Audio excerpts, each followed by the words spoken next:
Hello, Markee Dragon, also known as Marcus Eikenberry in real life, and today we have some special stuff going on. Today we are doing a roundtable, and we have CCP's Fozzie joining us.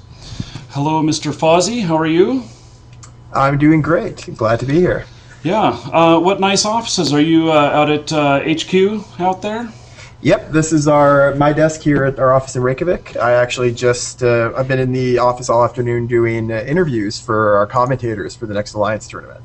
So headed straight up from there, and really looking forward to this. Yeah, so it looks so clean there. Are you guys sure you get any work done? Yeah, that's mostly an illusion, don't worry. Yeah, so, okay, well, cool. Now, do you end up working on Saturdays often? It's not too uncommon. We basically, a lot of us just enjoy the results of the work so much that we like to put in a bit of extra time. Today, it's just been a case of coming in to do the tournament commentating stuff. Tournament stuff often sort of has to fall amongst the other times outside of work hours because we have to get all of our normal work done too. I would think that would be part of work, but you know. Yeah, the tournament is, we've got a couple people who are in like full-time working on it. We've got Oliver Nicholson, or CCP Loxy, who is our video producer and in charge of all the production of the tournament. And then we have CCP Bro, who's in charge of our esports. And they both work on it much like during work hours more. But me and CCP Soundwave and CCP Dolan, we all basically volunteer our time for it. Cool. So, Fozzie, for those who've never met you before, can you tell us what you do there at CCP? Okay, I'm a game designer here at CCP, working on EVE Online. I've been here for just under a year. I joined last June. I'm working on Team 5.0 for the Odyssey expansion. I was on Team Game of Thrones before that. So I do a lot of ship balancing and module balancing, as well as other features for Odyssey. My main focus was on resource work. So a lot of the stuff that we've done for rebalancing resources, Tech 2, manufacturing materials, ice, or all that fun stuff. Okay, cool. So as you can see here, we've got people joining us here in the Google Hangout. It is a public Hangout, and I did post the link. And chat wants to know if you speak Icelandic. After being there only a year, probably not, yes. Huh? No, I don't. I would love to learn Icelandic at some point, but I know like just basically how to understand when someone is asking if I want a bag with my groceries. Yeah, paper or plastic. So, okay, well, we have several people here, and of course, we want to talk about Odyssey and you know what's coming up, and you know, just generally be all excited about it. And we have I've been on this 30-day challenge, and I feel like I've scraped maybe 10% of what is EVE, even with all these hours I've been playing. But you know what? I guess taking a new player perspective, what is it about Odyssey that should excite a new player? I think the big thing that's going to be exciting new players for Odyssey is the fact that we're taking this exploration content that's, a lot of it's always been there, we're also updating it in a lot of ways, but we're taking it and making it more visible. A lot of people come into the game looking to do some kind of exploration. They see a game that's a gigantic universe, open to do lots of things in. It's a big sandbox world, but the actual content of how would you go about exploring in the game has always been a bit tricky. It's always been hidden behind a lot of different barriers. So one of the big things we're trying to do is take that content and make it something that you can actually see that it's there, and people can actually recognize it. We're leading breadcrumbs, basically, for people to find new and interesting experiences, and then giving them the ability to go and run out and check out all that cool stuff. Cool. So I know that I'm completely overwhelmed by the game. But it's not an uncommon experience. Yeah, but making it work. So now we have several people who've joined us here. Do any of you have burning questions you'd like to get in? Everybody is silent. Don't be shy, guys. Come on, Brian. I know you had a question. Yeah, but my question is not really leading to Odyssey. So my question is a different point, because Well, go we ahead. figured out. Okay, we figured out our core, the mail or a petition against a post that is based in LowSec, and someday cosmic site were detected at our post site. We didn't figure it out before. We didn't got any error message that there is a cosmic site close to your POS, and now we need to remove the POS due that cosmic site. Why is such a thing happening, for example? I'm really not sure. What do you mean by cosmic site? Yeah, it's yeah, and it's like an anomaly that's there permanently. You have a beacon in the space, and then you can warp to that cosmic site. And this cosmic site is 250k off our POS, and now we need to remove the POS. And in one ticket before, we got the information that we don't need to move the POS because this is an unknown issue, and yeah, now we're screwed a bit, I must say. Well, I'm sorry. Yeah, customer service—that's a whole different division. I can't really speak to petitions. That's actually something that it would be like if a GM was speaking to my job. I wouldn't appreciate it. So it's their discretion. They have the full our full trust for those. No, yeah, but my question is, in this case, will those kind of issues be fixed in the future or not? So this is a static site that appeared after you set up the POS. It got moved there, or? Yes. Okay, that is very, very odd. I was never aware that is something that's happened. Let me, after we're done here, let me know the actual name of the system, and I'll go and take a look and see if that's something that we can actually. I'll talk to our content guys. Okay. And see if I can figure out why that site is there. Okay. Thank you very much. Okay, so other guys here, what's on your mind? Oh, somebody is talking, but their mic is not on. It's Alex. Are you guys? There you go. Sorry, I forgot. I muted it 2 places. So are you guys finally done nerfing the Drake? That sounds like a complaint. You've only let me answer that like with 6 times. I'll say is that I don't foresee any major changes to the Drake on the horizon, but you never know. The Drake is still, I think it's a very effective ship. It actually does more DPS than it did, or than it did before the most recent changes in Odyssey 1.1. But I think we're pretty happy with where it is right now.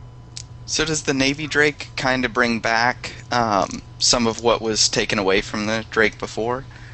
For people that like to use the Drake as that kind of basically the high tank, long range brick. So people that were there basically just for the tank and spank, it's not going to be amazing. The Navy Drake's not going to necessarily be worth the cost for them. The people who are the Navy Drake are going to be really happy about, or the people who are going to be really happy about the Navy Drake are the people that use the Drake in the kind of podler role. So they put a couple nanos into it, use it as that kind of heavy tackler and skirmisher. That is the role that got taken away a little bit from the Drake in 1.1, and the Navy Drake does it exceptionally well. Okay. So as a newer player, a lot of that went straight over my head. But what I want to ask here is it seems to me that Eve is like this giant sandbox, and with it being a sandbox, it is in many ways player created content. Now, how does the players or the world interaction come into play to have you modify something like this ship? Why does that happen? Is that the way people are playing it? Is that by request? How does that work? So the main goal that we're looking for when we're doing these rebalancing of ships is to try to give people interesting choices to make. And so in cases where there's one obvious choice that everyone goes with that one ship. That's not a very interesting choice. And if there's a case where a ship is so terrible that once you actually learn enough about it, you won't use it, that's also taking away choices. So the big goal we've been making with the Tirocide, this whole initiative of rebalancing the ships in a gigantic sweep, is that we want to make sure that when it comes to choosing your ships and choosing your setups, you have lots of interesting choices to make, and that your ability to make those choices and fit them with whatever your current situation is and whatever the people around you are doing is what's going to help you stand out from the pack. When it comes to, so I guess like that's the big goal for the actual ship balancing as a whole. When it comes to actually how we go about doing it and how we find out what we need to do, a lot of that does come from the players. We've got a ton of very knowledgeable players. Like you said, this game is a gigantic sandbox, and there's no one person on Earth that understands everything about Eve. There's people that have expertise in different areas, and we really rely actually on our experts in the community and to provide us with what their opinions are. Then we can look at what we see as well in our statistics and our metrics and come up with what we actually think needs to be done. But it's definitely a very iterative process with participation with the community.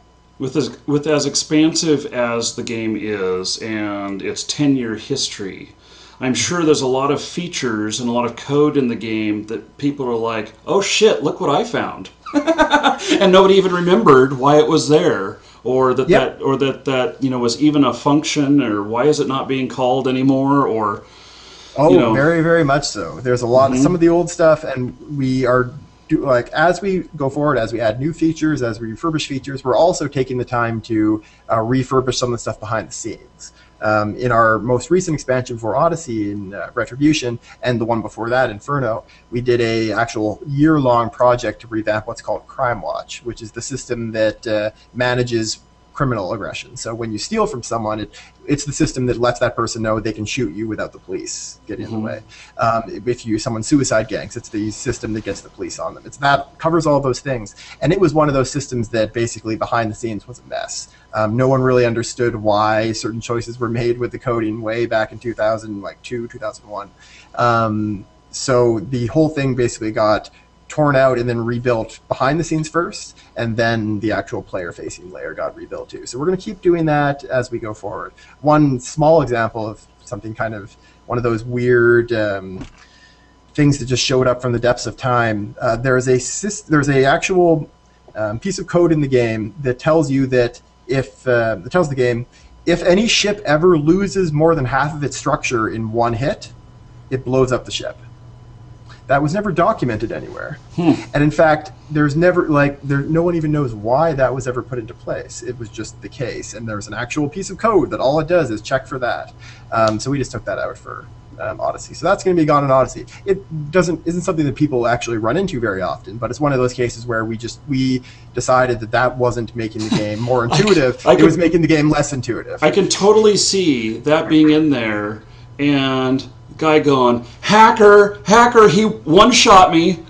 Yep. And because you're blowing up, because they shouldn't have enough power to take you down below, say, 40% or whatever. And they hit that, yep. and it blows you up, and then of course they go to customer service to complain. They'll be like, no, the game shouldn't do that. How do you deal with all of that? With the game is so complex that. And like you said yourself, that there's so many portions of it that are just unknown or known only to certain people. But how do you communicate that all together and keep that straight? Or is it just this, that there's this fog that is out so far after your knowledge? Yeah, it's a very difficult process. Like I said before, one of the biggest things we can rely upon is having players that are willing to help us with the process. That's been hugely important. We're also making a big effort to document things better internally than we have in the past. Both new features are now documented very well, and also as we're going through and finding out new things about old features, we're making sure to document that as well. So there's a lot of stuff that's kind of the legacy of some practices not being ideal in the past that we're slowly repairing as we go forward. Yeah, I know how that is. So, okay, let's see here. Christopher, did you have any questions here? I'm just going to start going through no, people. just in Odyssey. In Odyssey, are you going to do anything for, I guess, say new players as far as in bring them in? Because I've been playing for about 30 days with Markee as well, and you know, I'm really enjoying the game, but I'm finding out that it's real difficult. Yep. You know, but it's doable. You know, I just think some people get real frustrated really quick because they don't give it enough of a chance, or they don't go through the tutorials or something. Unfortunately, it's very hard work.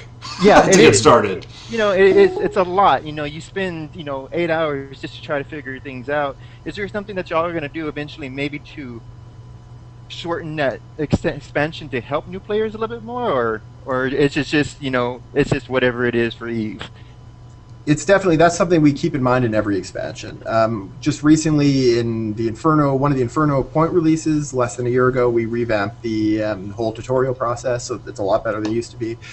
In Odyssey, we're doing a couple things. One is, like I already mentioned, we're taking this exploration content that was previously hidden behind a lot of barriers that a lot of new players wouldn't even find out about, and we're completely making it much more accessible. We're making it much more visible, so that as much as possible, we try to make it so that people don't have to rely on tutorials. But if they do want a tutorial, we've also completely revamped the exploration tutorial as well.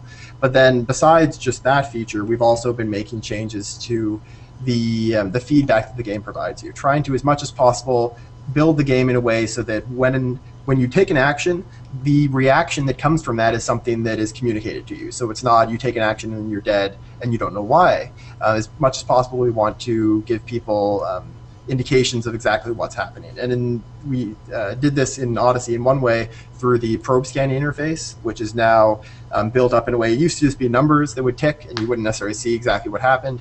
Now, if an action you make with your probes makes your sensor strength for that target go higher or lower, it actually visually connects it. You see a bar that moves down or up based on the actual actions that you're doing, and basically makes that a lot clearer.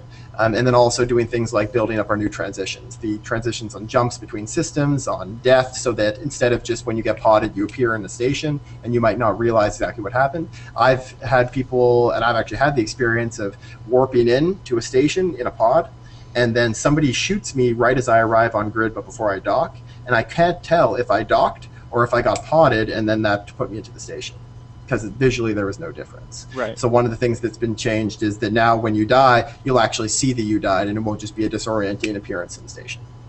That's pretty cool. And I had one more question about the, I know it's probably advanced for me, but the time duration when it slows it down and you're doing, okay, now when you're warping, is that going to be the new warp thing, is that going to be slowed down as well, or is that going to just be a loading screen?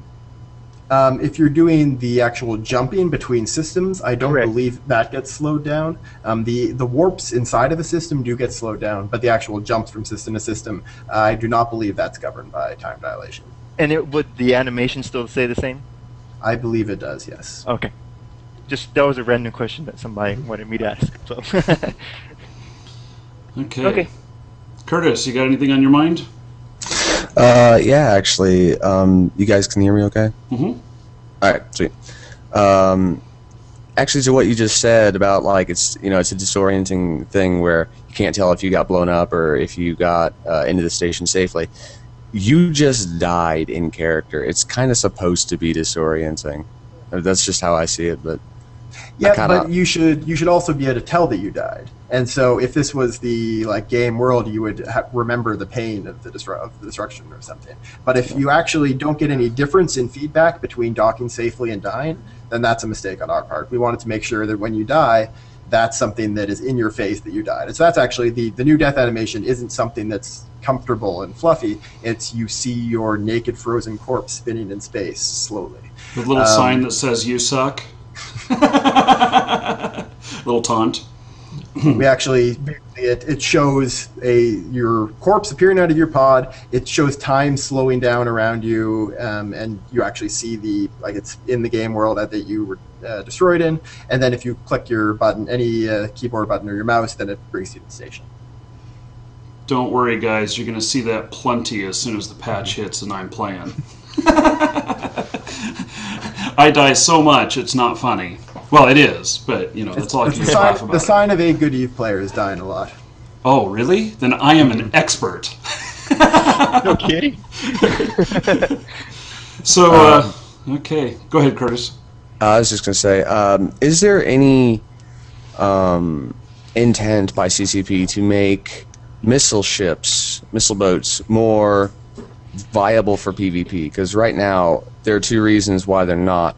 First of all is that missile boats, obviously, the missiles have travel time. If a person is being targeted in a fleet of missile ships, it's like, oh, I'm being targeted by missiles, leave, and then warp back in. And the other reason is that missiles can't crit.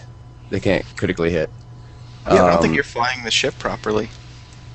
Well, what I'll say is that right now missiles are in some of the strongest place in PvP that they have been in a very long time. The issue of people warping out is actually also an issue with guns, because instead of watching for the missiles to come in, what people can actually do is watch the little yellow box that when it indicates in the actual bracket when someone's targeted you. So you see the yellow boxes, and if you see something start to turn to red, you warp out. The way to solve that, of course, is to warp scramble or put a bubble around someone so they can't warp away. But you're right that the travel time is a bit of an issue. Missiles are a lot faster than they have been in the past. But that is something that basically has to be taken into account. Right now, though, heavy assault missile fleets are very, very, very powerful, as are light missiles and rockets. And the place where we're seeing missiles not be as heavily used is the battleship size. And we are actually taking steps to help fix that in Odyssey by making some very big changes to cruise missiles. So cruise missiles are getting a lot faster to reduce that travel time. They're getting their damage increased. And a lot of the platforms for them, the ships that use them, like the Typhoon and the Raven, are getting a lot more powerful and a lot faster, which is very useful for PvP. All right, yeah, I saw that in the patch notes. I was actually really pleased about that. Even though I don't use cruise missiles, I'm more of a laser guy myself. Okay, yep. Like right now, we're seeing, so like if you look into nullsec combat, the actual use of heavy assault missiles with the Tengus is very popular, as is with more skirmishy fleets using things like cheap caracals. We also see those in low-sec. We're seeing legions with hams be effective as well. And for frigates, hookbills, condors, these are retributions. These are ships, or sorry, vengeances. These are ships that are very, very, very popular using missiles. Hawks as well. Cool. Okay, on to the next. Now, I can't pronounce your name, but I'll describe you as the guy with the great shirt and the beard, with a stove in the background. Got any questions for him? No, not really at this time. I've been thinking, so maybe I'll pop one in a little bit later. Speak up if you do come up with something. Yeah, of course. Now we got Incogni here. Ink, how you doing? Doing just fine. Not sure what I'm doing here. Not sure? Why am I here?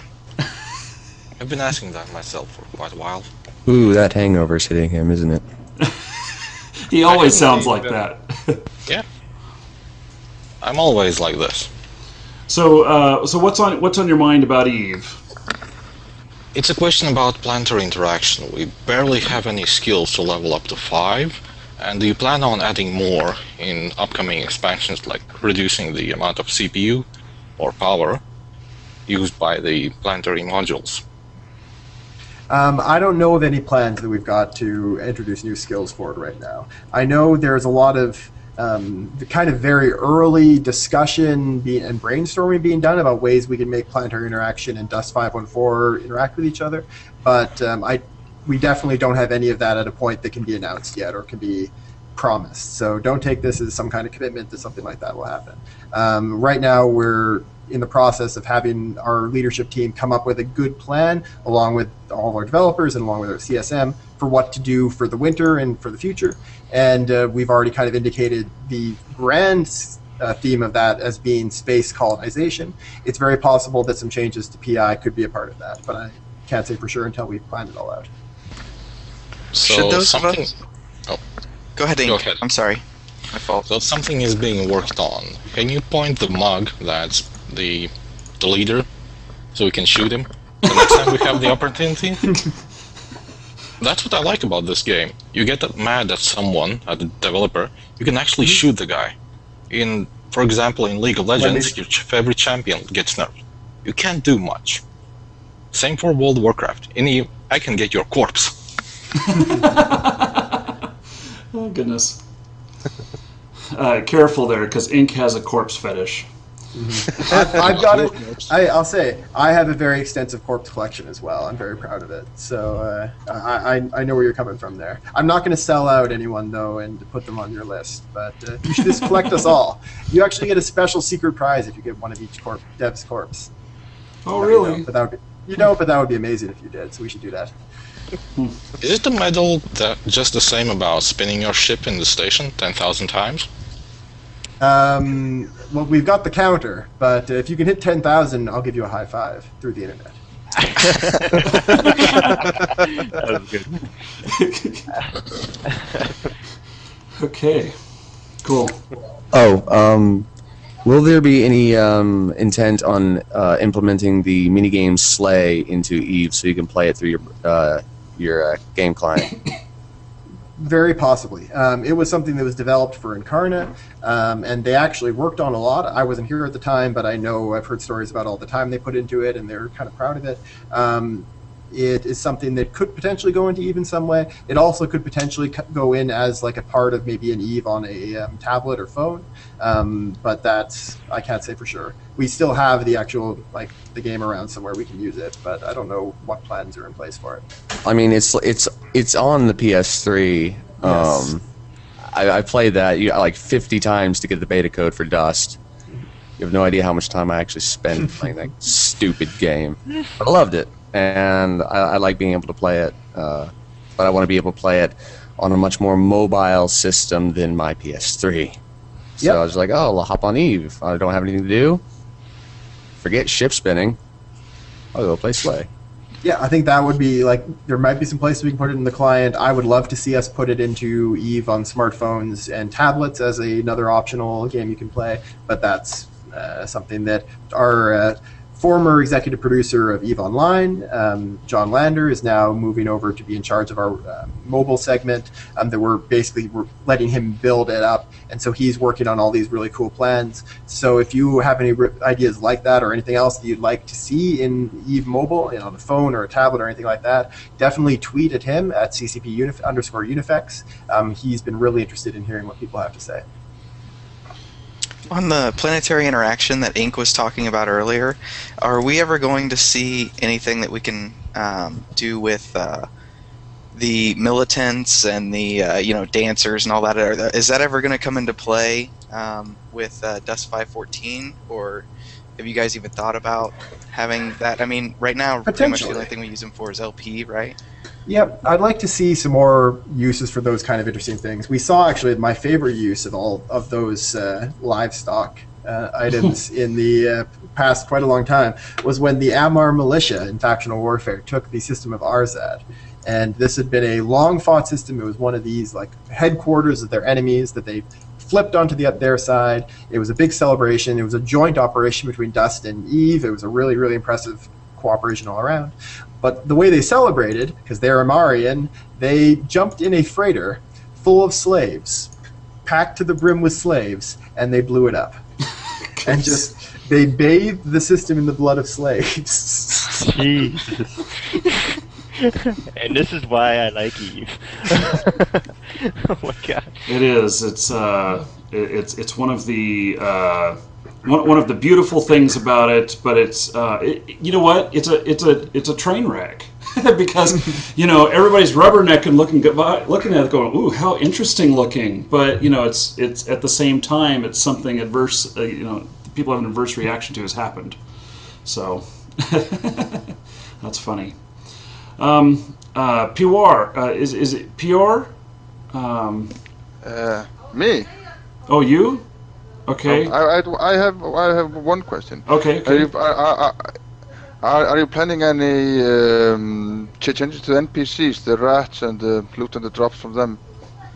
Like the drones, for example, they give a little bit more money, but you have almost no chance of getting any worthwhile loot from them because they usually don't drop anything. Like when you take Serpentist or Charistus, you can get the 400 million module, which is a real real boost went to it. But when you're forced to be in drone region, you just get, yeah, I captured a faction drone. I got a loot worth 23,000 ISK. What a good thing. Yeah, the loot for NPCs is something that we always go back and look at once in a while. CCP Bedek, who's one of the members of my team, who's a senior content designer with us, he is focusing on a lot of that stuff. One of the things that we have been looking at a lot actually is the drone loot. We introduced the new drone officers back in Retribution, and those I think were a positive step forward, but there's a couple of issues with them, one of which is that they weren't spawning in very many systems. So actually we've made a change in Odyssey, is that we are expanding the number of systems you can find drone officers in the drone regions. So those will be a little bit more common now. Hopefully that'll be something that gets people a bit more of a fun jackpot once in a while. But we definitely still want to be looking back. The officers don't have quite as good loot as we'd like them to have. The drone commanders don't have quite as good loot as we'd like them to have too. So we're looking at our options for potentially fixing that up at some point. Yeah, giving them some new interesting things to drop. So I've got a question here. Eve is one of the few games that has a very robust API connection to the game. Robust is a funny word to use, but in our case. But well, I mean, it does. It's extremely effective. It recently has been going down a fair bit. We've got CCP. What is this? PrismX, that's his dev name, who's been doing a lot of great work with it. Mm-hmm. Well, in as far as other games go, the API is probably the most options and the most opportunity with Eve as opposed to any other game I've seen. And how is that? How does that API, interaction with external sources, whether it's applications or websites or whatever, how does that benefit the community? It allows people to make some really amazing tools that we might have never realized people wanted, that may be things that we also provide, but players can provide better. Tools like EveMon, for instance, are something that is vastly valuable to so many Eve players. And I'm not sure CCP ever would have thought to put something like that in on their own if it wasn't something that the players created. Now the players have created something that's so valuable and so useful. It's something that we definitely want to be expanding because we're working on it. Some of you may have heard of Crest. It's our new replacement for the API, essentially, that has been worked on for quite a while. It's actually being used right now for Dust. It's how Dust and Eve interact with each other. That's how powerful it is it essentially lets you link two games. Wow. We're going to be expanding that ability out to third-party developers as well, and opening up new and more ways for people to both read, but the great thing about Crest is it'll allow you to actually write to the server as well.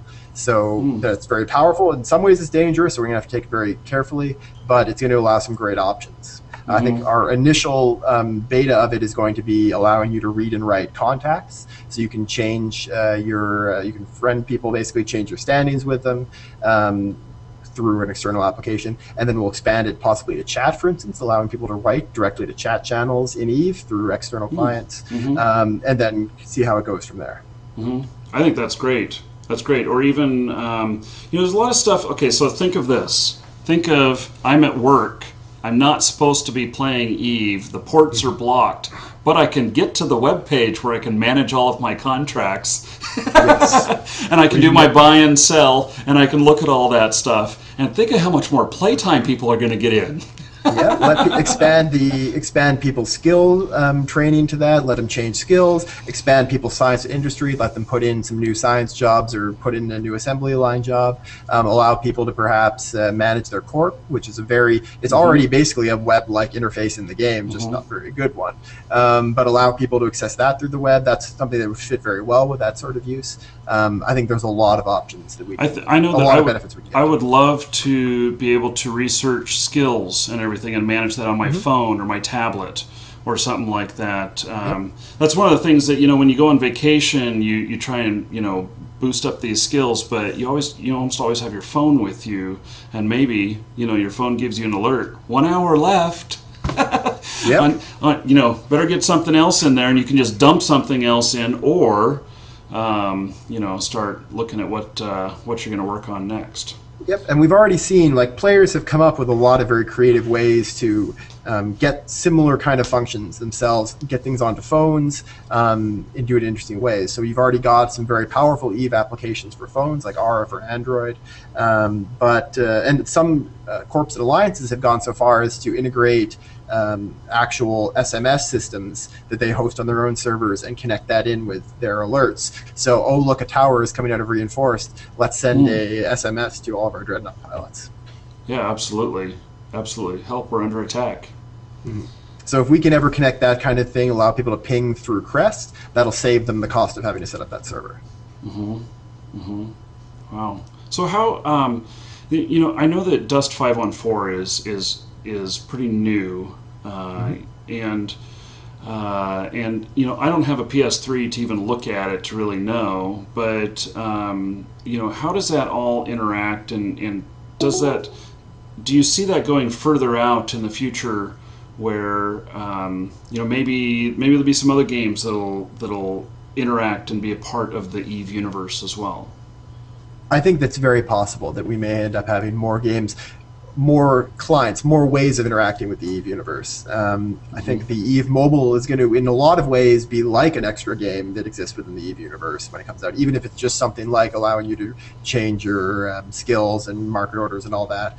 But with Dust 2 as well, I think the options there are limitless. We're taking it very slowly. We want to make sure that the game both survive well on their own, that they're both effective games. We don't want one to harm the other, but we've got some very grand dreams of how we'd like to continue tying them together. Right now, they're connected through factional warfare in a very strong way, like I talked about in that case of Arzad. It was an actual joint operation between the Dust players and the Eve players, both fighting for the Amarian Empire.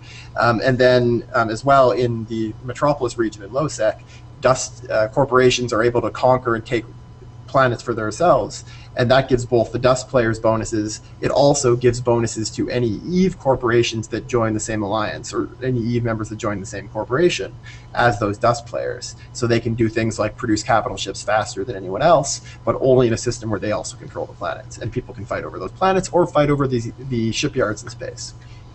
How about so that's having to do with planets and everything. That gives me another idea, which is like is it White Wolf Studios that's working on World of Darkness? Yep.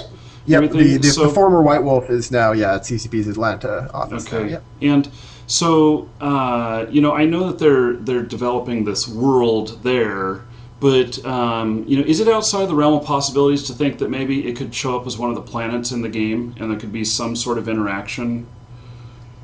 I would find that probably a bit unlikely. The lore of the two of them would be very separate. Eve has a very has a lore that maybe isn't very favorable to having things like vampires and magic exist in it. And the lore of World of Darkness is something that's been extremely well established through all the books and role-playing games and tabletop and all that. But I think we'll probably have possibly other games that connect into World of Darkness, and possibly other games that connect into Eve on all kinds of different platforms in the future. Would it be talking about the PS4? Are you going to have Dust for the PS4? I can't announce anything at this time. Okay. I think that was an unofficial yes. He just said that he couldn't announce it. He didn't say that it wasn't happening. When it comes to Dust, all I can say, because I don't actually work directly on Dust, but I do talk to all the people that do. But what I can say is I can't announce anything that hasn't already been said by CCP. But what has been said by CCP is that we expect Dust to last for decades.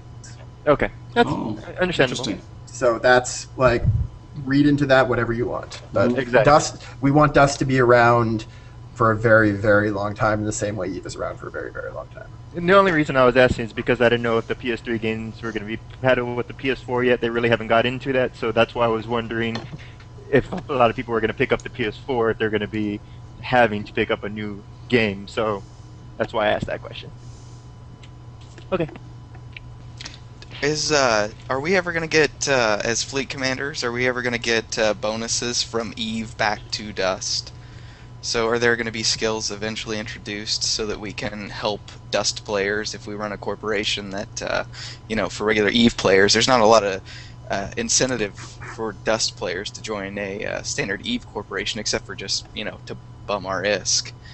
Yep, I think there's going to be a lot of potential for stuff there. What we have right now is, yes, it's at the moment it's basically just organization can be shared between them, and then also bombardment on the planets. You can get space support for your battles. What we are going to be expanding and opening up as soon as we can is allowing people to transfer some money between the two games, and that we'll get that as well. But in the future, we could definitely see things like having the EVE players be able to produce guns and weapons and tanks and armor and all that for the Dust players in their orbital manufacturing facilities. We could see possibly, yes, some bonuses directly, combat bonuses between them. That's all stuff that's, though, like, both well off into the future a bit, and also something that would have to be decided by our Dust team in Shanghai and the game designers there, in conjunction with us here in Reykjavik. In the future, me and my friends have always considered, like, when Dust was first announced, and everyone's just like, oh my gosh, are we going to be able to fly in Dust? And it's just like, with our EVE ships, and came out and said, obviously, no, we can bombard planets, but is there a move in CCP or a vision to allow EVE players to fly in the atmosphere with, our normal ships, despite the fact that they're not aerodynamic at all, in the planet? So, like, I could be playing Dust, look up, and I could see my friend hovering just a couple hundred meters above me in his EVE ship, providing fire support, like if he was a frigate or something like that. I don't think... I wouldn't say that would be anything anytime soon, especially considering the fact that EVE ships are very obviously not designed for planetary flight. What I can say is that, as we showed at FanFest at the Dust keynote this year, there is work being done. I can't say if it's going to be like what form it'll take or when it'll come in, but designs are being made for planetary flight vehicles within Dust. But those obviously would be a very different kind of design than the EVE ships. Okay. Are you going to add any more like missions? I know you have like level 1 through level 5 and epic art missions and stuff like that. And I don't know if you ever change them or do anything more since I'm new. But do y'all expand on that at all? Because I don't know that. Yep, we do expand on them sometimes. It's not something that happens in every expansion by any means, though. So what we had is back in the depths of time. So originally there was a relatively small selection of level 1, 2, and 3 missions. Those couple expansions later, they added more of those. Then later they added level 4s as well as more 1, 2, and 3s. And then level 5s were added, more 1, 2, 3, and 4s. And then we've added incursions, which are a kind of player versus environment content for groups. Before that, we added wormholes, which don't do missions, but they're their own kind of player versus environment in a very advanced environment. And so we definitely are going to keep adding stuff around, and that's something that you're not going to see in every expansion by any means, but we do still work on. Yeah, EVE is a game that because we're somewhat unusual in being a sandbox game in a world of theme park games, not to be pejorative, but like that's just the games where the missions and that kind of content, direct content, is very core to the gameplay, while in EVE, it's player interaction that's the core, and then the missions are really the periphery. So we, for instance, have only, at this point, 2 people here in Reykjavik who work full-time on PvE, basically, on NPCs, so that kind of like directly authored content, while a team like the guys that made Knights of the Old Republic or the Old Republic MMO, they would have many dozens of people doing that kind of job. Okay, I understand. When will players be able to build Stargates? I can't say for sure when. It's something that we would definitely like to do someday. We talked about it at FanFest as a big kind of the direction we want to be moving EVE over the next couple of years. But it's not going to be right away by any means. It's definitely not going to be in the winter. Mm-hmm. Several, I think it was about 2 FanFests ago, there was a slide, one of the final slides of the main EVE keynote, was basically what CCP wanted to accomplish. On that slide was a small tag that said Jovians. Mm-hmm. What are your intentions with that? So at that time, there was actually some plans for a Jovian expansion. Those plans fell through. It didn't turn out to be something that was really meeting the quality standards that they were looking for, so they decided to go a different way. I'm personally not very excited about the idea of Jovians. I think it's something that could be used as a crutch, but we have to be very careful about how we use it so that we don't end up using it as a crutch. It's very possible we may introduce them. For anyone that isn't familiar with it, the Jovians in EVE lore are another group of humans. Everyone in EVE is human, that came through that wormhole back in the day, but they didn't lose the technology the same way as everyone else. So they actually stayed quite advanced. They kept a lot of their learning and kept advancing themselves. So they're basically a hyper-advanced group of humans instead of the barbarians, the rest of us.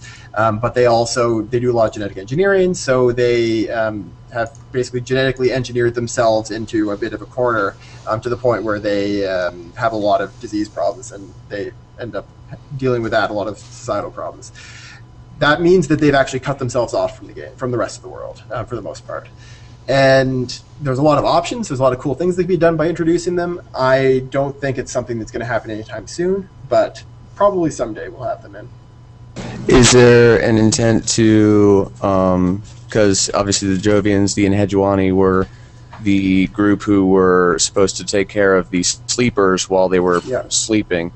And sleeper technology is supposedly very similar to Jovian technology. If you look at the Battle of whatever it was, where the Jovians beat the it starts with an A. Sure. Yeah, I know what you're talking about. They said like they had these massive beam technology, and that's exactly like what the sleepers have. Is there an intent to maybe? I have two questions here. First one is there an intent to create faction rogue drones or faction sort of sleeper ships?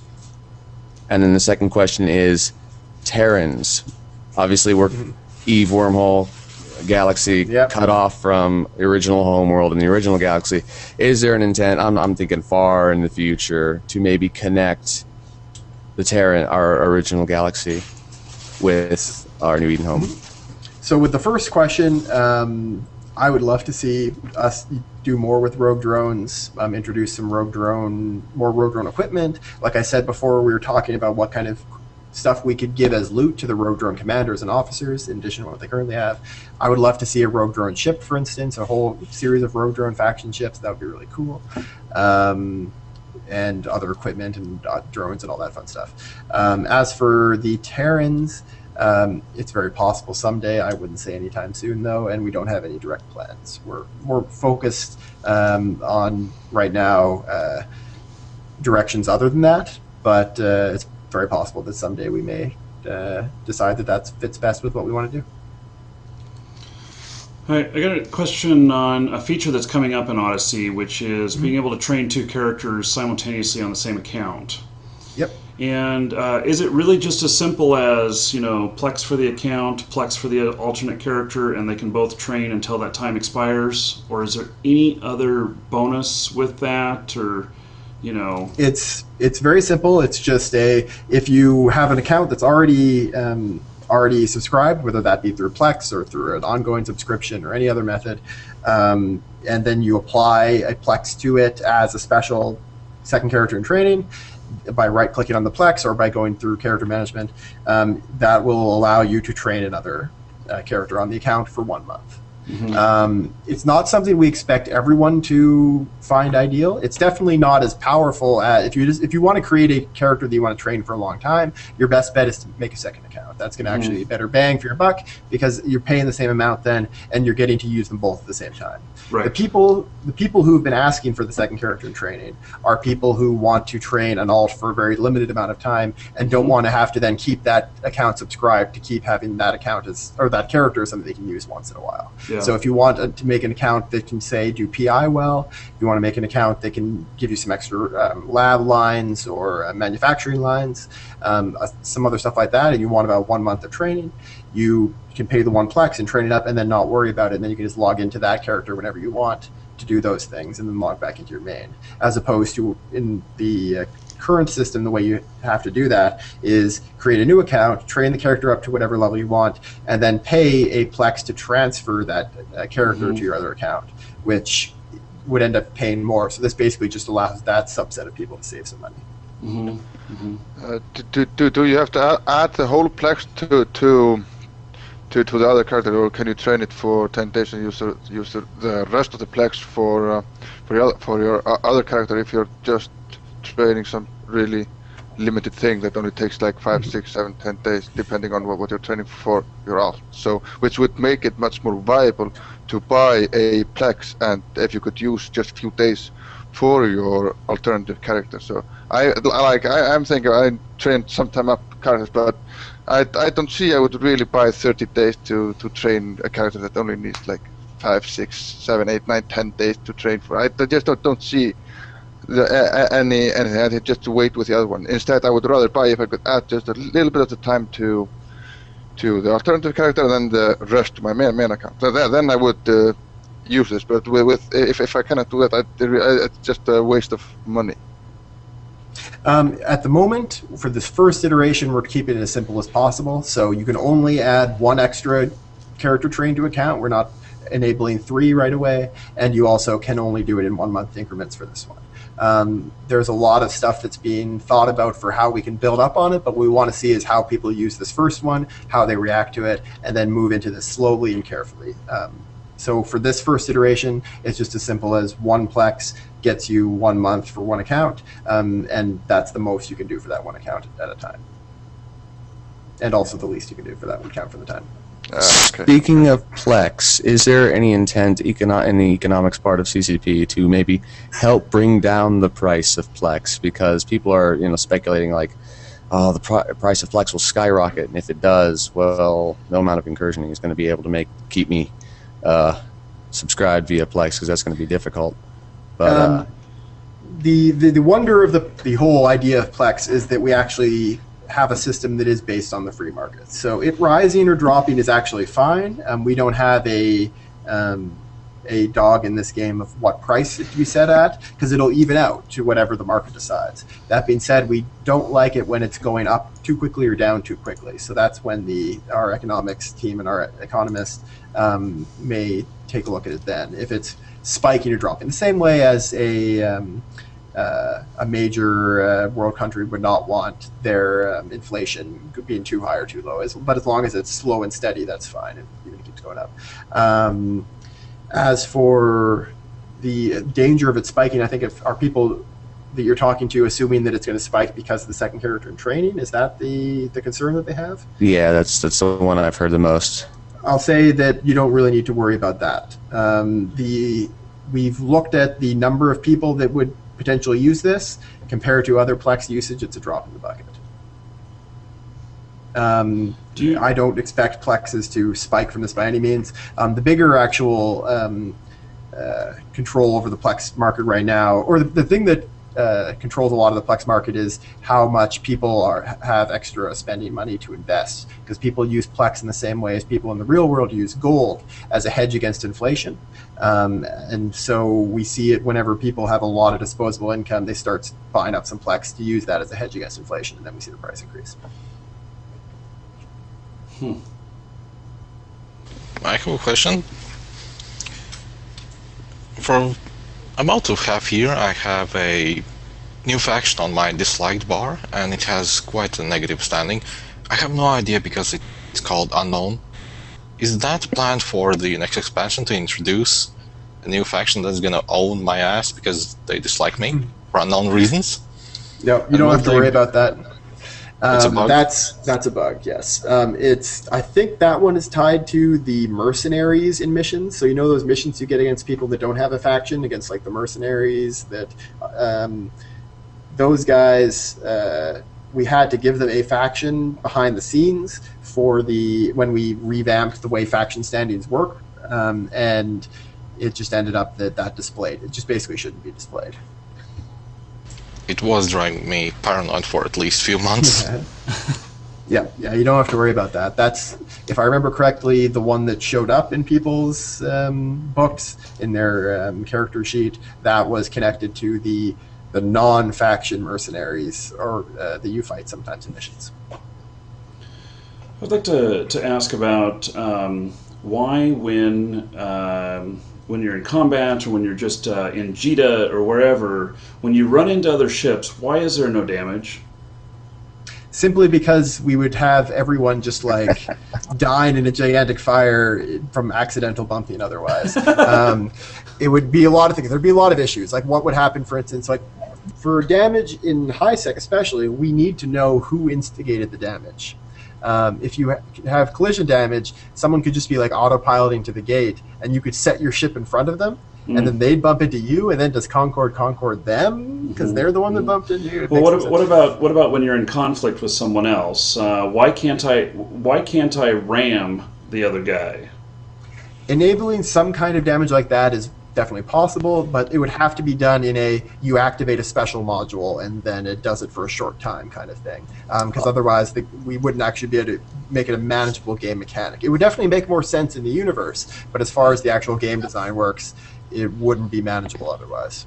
So you're saying that CCP has considered, from the way it sounds considered a suicide we've considered a lot of fun stuff. Module. Yes, I would love to see a suicide kamikaze module. I would absolutely love to see it. I have this dream of a Tech 2 battlecruiser that has a doomsday device, but every time you use the doomsday device, it blows you up as well. So you get to blow up a capital ship, but then you die too. So it's a clear skies. It's a clear skies thing where you take the Tempest and you just crash it into the back of the Titan. Basically, yes. But there's a lot of things we could do with that. I'd love, like, whether we have a special type of frigate that can do it, that would be hilarious.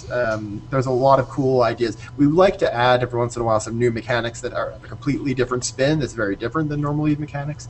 One of the best examples of that is bombers, which are wonderful.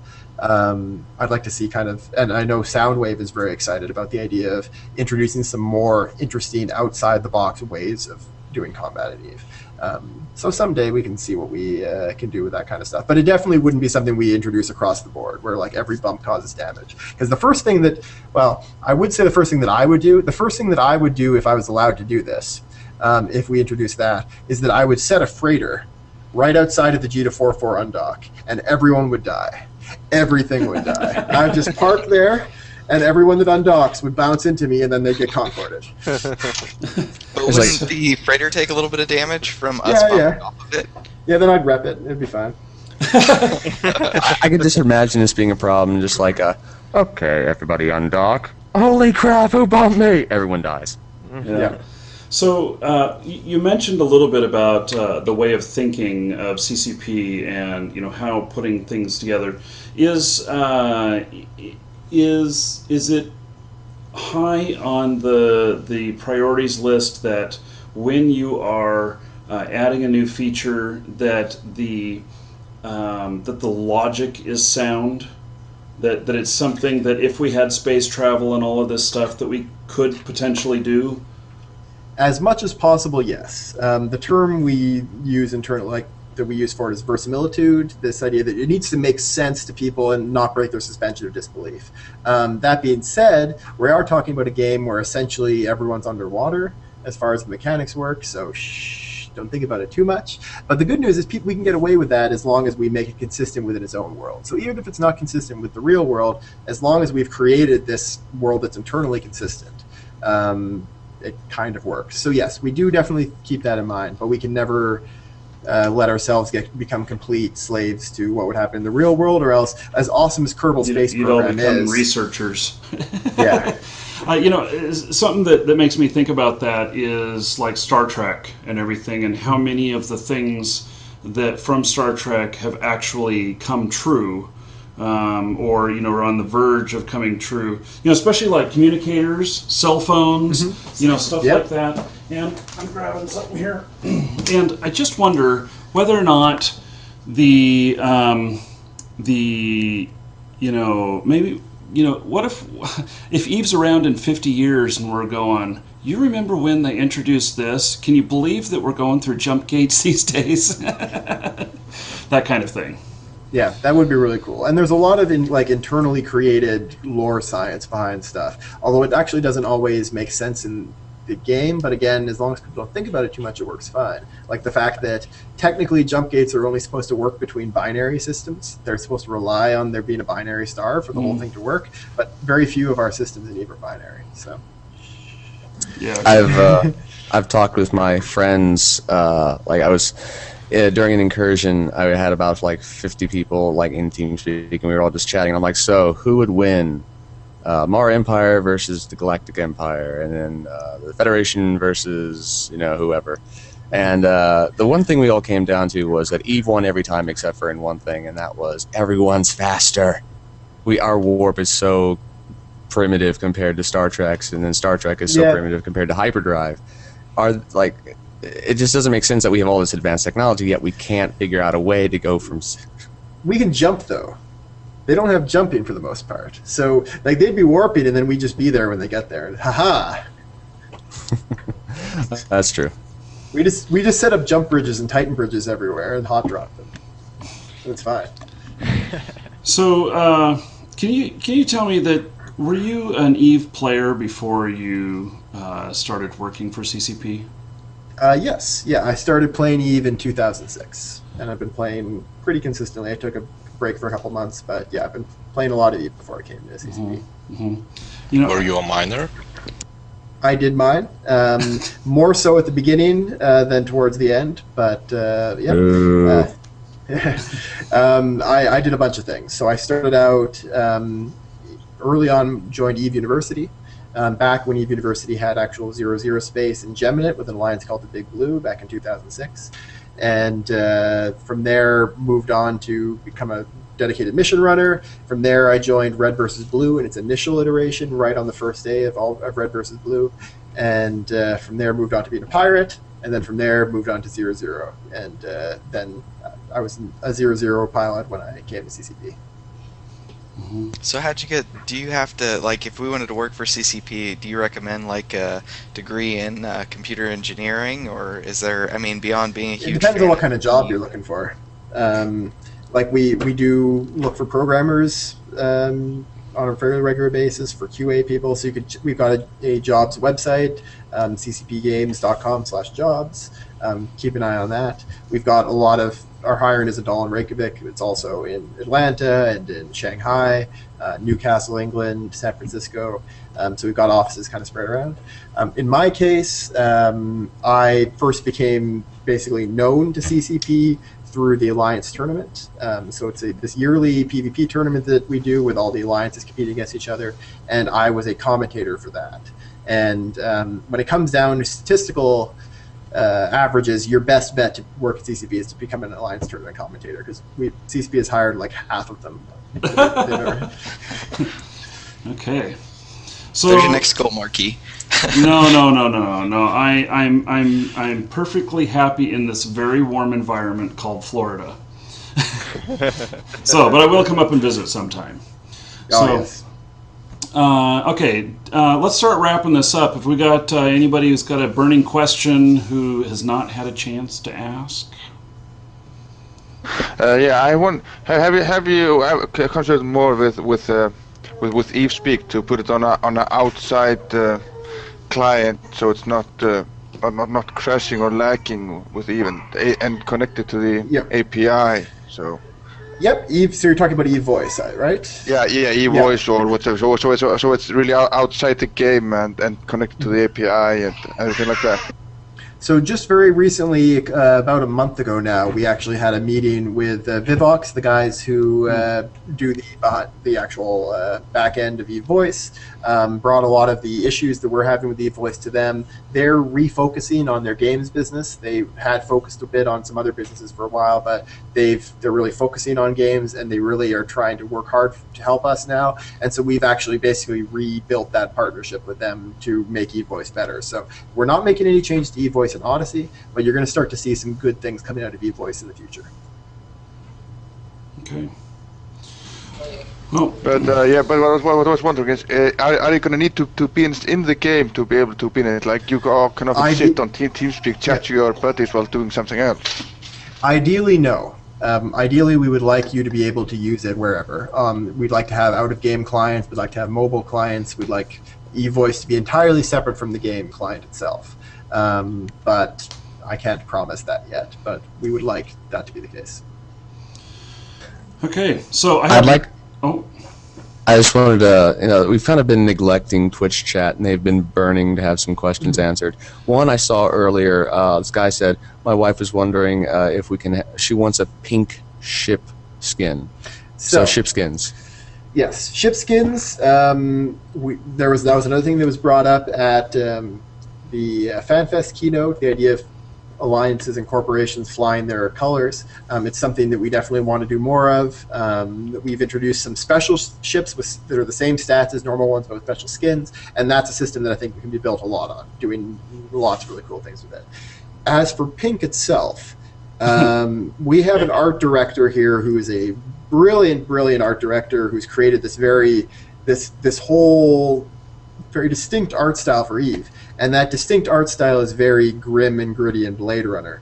And I think he would probably, if I were to introduce a pink ship to the game, he would hit me on the head very hard with a baseball bat. Okay. So let me ask you one final question before we end this. If you had unlimited resources and what would be the one thing that you would seek to add to EVE Online? Ooh, good question. It's so tough because I've just trained myself to think about things within the amount of resources we have. I came into this company like, hey, we should do this and this and this and this, and then they pulled you back down. Yeah. What would I have to pick one thing? Well, if you had infinite resources, you could just create EVE in real life. Yes, I would do everything. Now, infinite resources. I would. There's a couple things let's say one of the things that's a bit more realistic and short term. I'd like to change the way that social interactions, we kind of support social interactions in the game. So beyond just corporations and alliances, a lot of experienced players do most of their socializing through passworded channels, chat channels of their own. But that's something that a lot of people don't necessarily get involved with right away or realize is there. I'd like to see us really expand that to allow people to have social groups that are completely separate from their corporation, from their alliance, and intersect with other corporations and alliances and really support that a lot better. And then tying that in with things like eVoice would be great. For like grand things, I'd like to see better support for esports in EVE. I'd like to see us be able to really build up the kind of thing that we're seeing with the Alliance tournament every year, and then the kind of thing we're seeing with the Syndicate Competitive League, which is an entirely player-run tournament that is doing amazing things. They're running monthly tournaments, but at the moment they have to run that on Singularity, our test server. I would like to get us to the point where we can provide them the right kind of tools and other players the right kind of tools to be able to take this kind of great community activity that currently is existing on other servers and bring that into the TQ server, the main server, so that people are spending real ISK and it's actually connected with the economy. They're having to build their stuff and tie it in with the whole EVE ecosystem. So I'd love to see that. I'd love to see very robust support for esports done EVE's way. Mm-hmm. That sounds awesome. So I would fail every time. I'd always be on the losing team, but you know. Okay, well, thank you everyone for joining, especially Fozzie. Thank you for taking the time out of your day. I know it's end of day there for you, and we really appreciate having you here and giving us your insight. Well, thanks for hosting this. It was great to be here. So, okay, everybody, thank you very much, and take care.